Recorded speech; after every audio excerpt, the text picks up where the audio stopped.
Good evening, or good morning, good noon, or good midnight, whenever and wherever you're watching this. Welcome to the Sunday poem.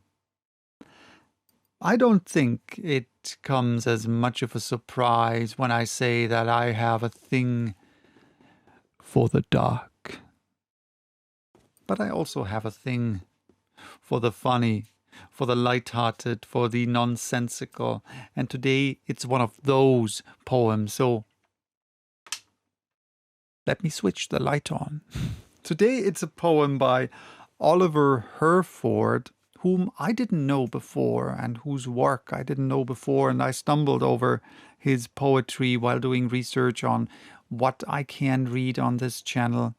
And there's this super funny, nonsensical, whimsical poem titled The Bashful Earthquake. And this is the one that I'll be reading today. You could find this poem in his book. And I have to check the name of the book. It's called The Kitten's Garden of Verse. The link to the whole book is in the description. You can find it on Project Gutenberg. So, yeah, let's start. The Bashful Earthquake by Oliver Herford.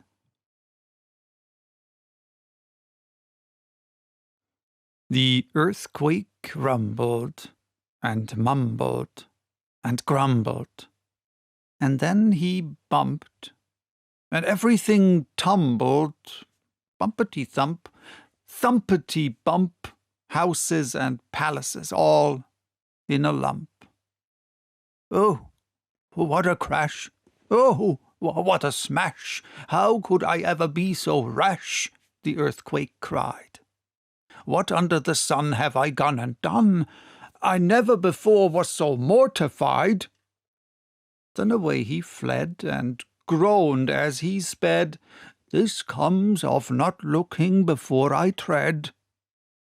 Out of the city, along the road, he staggered, as under a heavy load, growing more weary with every league, till almost ready to faint with fatigue, he came, at last, to a country lane, bordering upon a field of grain, and just at the spot where he paused to rest, in a clump of wheat, hung a dormouse nest.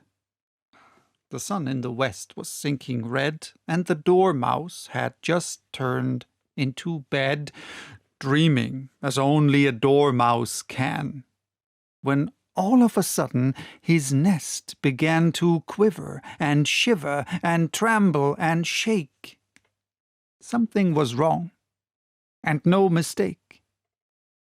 In a minute the dormouse was wide awake, and, putting his head outside his nest, cried, "Who is it dares disturb my rest?"